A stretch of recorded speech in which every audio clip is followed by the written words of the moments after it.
You know that David guy? What? You know David Frankal? Yeah. Yeah. Did you see his split screen on his what do you call it? The Oh yeah, I Frankal know. Show. It's bad, isn't it? Yeah, David, it's really bad. Yeah, it was really bad. Oh, so the secret to how to make split screen work is just really long pauses. Oh, that makes sense.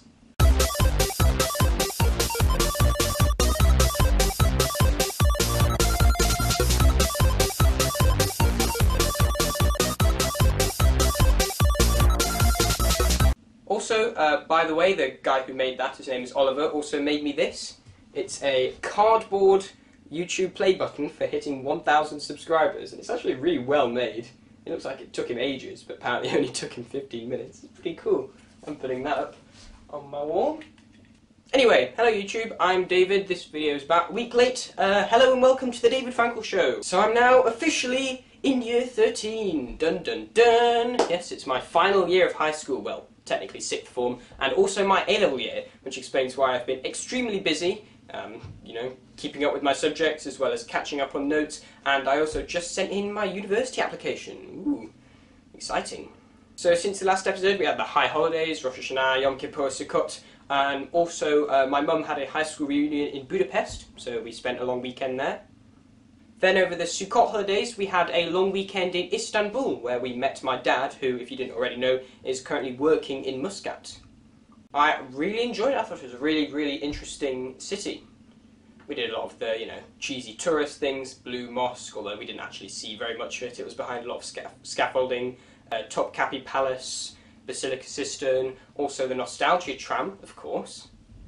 We also took the ferry across the Bosphorus.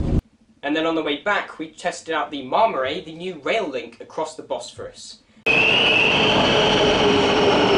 Construction of which overran by about 15 years and is still technically not finished, so any Londoners complaining about Crossrail delays, it could be worse.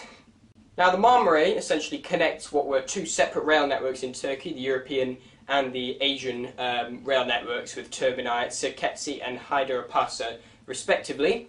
Now from the internet I'd heard that the old Sirkeci station had been turned into a railway museum, so we decided to go have a look. Only to find that actually all the station platforms were essentially just being used as sidings for Marmaray trains. Most of the inside of the station was a bit of an indoor market with an entrance to the new Sirkeci underground station, and the museum itself was just kind of one room in the corner with a bunch of old railway things kind of displayed in no particular way, so I was a bit disappointed with that. Now over the summer there's been a bit of an art project in Manchester involving these bee sculptures that have been placed around the city. And on the 19th of September I realised that they were going to start taking them down in 4 days, so I thought, oh, I should really go visit them. I thought, oh yeah, I could just do it in an afternoon. And then I downloaded the map off the internet of the bee trail and realised that it was going to take quite a bit longer. So at the cost of most of my weekend and a little bit of my remaining sanity, I decided to go and visit all the bees, which I was almost completely successful in doing. There were 101 big bees in total. I visited all of them, and there were also 19 little bee colonies. The big bees were mainly located in public squares, street corners, etc., while the bee colonies were mainly inside shopping centres, museums and libraries, and these proved a bit more tricky because these closed mostly at 5 PM. The only ones I didn't get to were at Harperhay North City Library. Basically, I walked in, you could go into the lobby, there were 2 down there, and then the receptionist told us that there were 3 upstairs in the library, which was close to that point anyway, but that they'd been removed early. So apart from those 3, I managed to see all the bees. I had to pull a lot of strings. Most of them were in the city centre, but there were also some in Salford Quays, some in Sports City, some scattered around the suburbs, Heaton Park, Collyhurst, Harperhay, Wythenshawe. So it was it was quite an ordeal to get to them, involving trains, trams, a bike and some rides. The very last tree I visited was in the Hatch at Oxford Road, and I got there and the guy who was there told me, oh yeah, they're taking it away in 15 minutes. So it really was down to the wire. I think you can start to see why this cost me a little bit of my sanity now. Also that weekend I went down and visited the Crewe Heritage Centre, where I haven't been since 2013, with Alexander Kenyon, who cameoed in the video I made. So it's that time of year again. Because the Sukkot is our half term, that means we now have about 2.5 months of just school with no real breaks.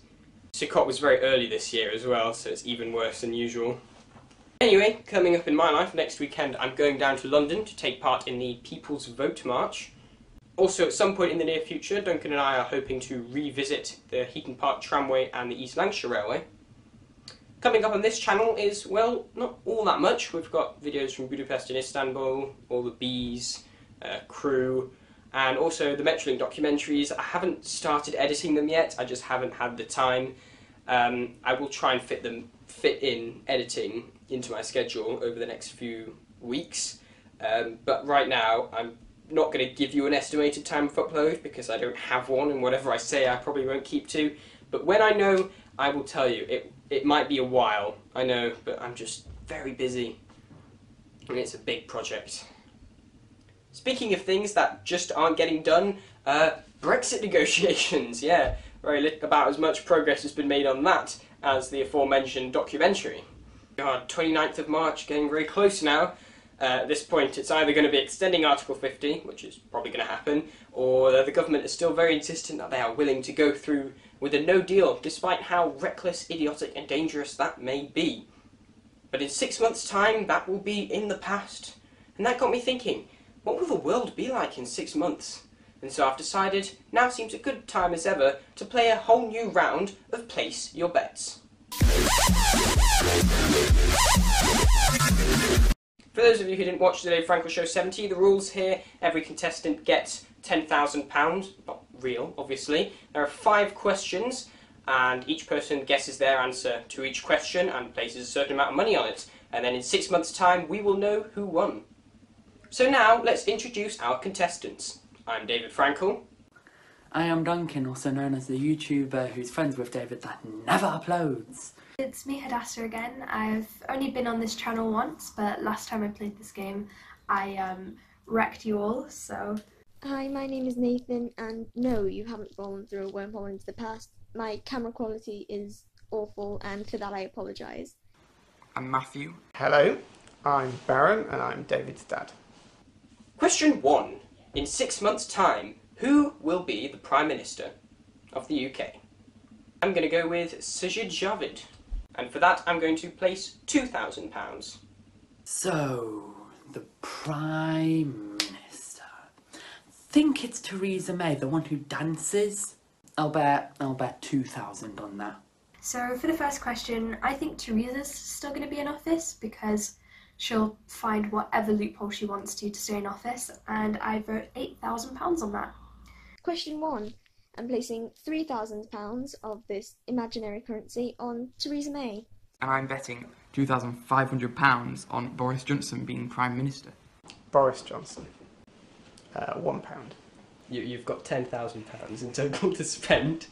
Look, I don't think it'll be Boris Johnson. I think it'll be Sajid Javid for £2,000. Question 2. What is President Trump's latest tweet about? I'm going to guess that it's going to be something to do with the Russia investigation, which still won't be finished. And on that, I'm going to place £3,000. Trump's latest tweet. Ooh, now I keep up to date with his things, but not too up to date. I'm not always looking at his Twitter account. It's either his rally in Kentucky that he just did, or it could be about this book, this new book getting to #1 that he's always talking about. Not his book, some other book. I'll go for this Kentucky rally, yeah, and I'll place 1,000 on it. I think Trump's latest tweet will probably be apologising for Kavanaugh and apologising for the new evidence that's come to light that shows that he's actually like a huge serial killer or something, and I vote £1,000 on that. Question 2. I'm going to place £2,000, and my guess is something racist. Donald Trump will have recently tweeted about Kim Jong-un, saying he's an obsessed rocket man who behaved idiotically. and I'm betting £3,000. Whether or not he's going to nuke North Korea. £1,000. Question 3. What is Kanye's latest controversy about? I'm going to guess that it's going to be a fight with someone in a fast food shop, and on that I'm going to place £1,500. Kanye's latest controversy. Ooh! It's gonna have to be the Oval Office swearing. It's just gonna have to be him swearing in the Oval Office. It can't be anything else. I'll bet 2,000 on that.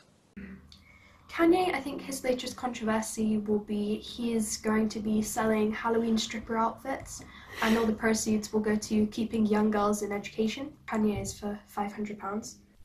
Question 3, I'm also going to place £2,000 on, and my guess is something sexist. A rapper who has not been named claimed that Kanye West copies his song. I'm betting £500. Who's Kanye? Question 4. What is Boris Johnson's latest controversy? And I'm going to go with a pretty safe bet that he said something racist about the French. I'm probably going to put £3,000 on that. Boris's latest controversy. Ooh. Now that's a hard one, because he just danced somewhere, can't remember where, but he just did a little dance, so controversy could be PMs all over dancing, including Boris. But I don't think it's that. I think they're still going on about this burqa thing with Boris, and it's still not ending anywhere.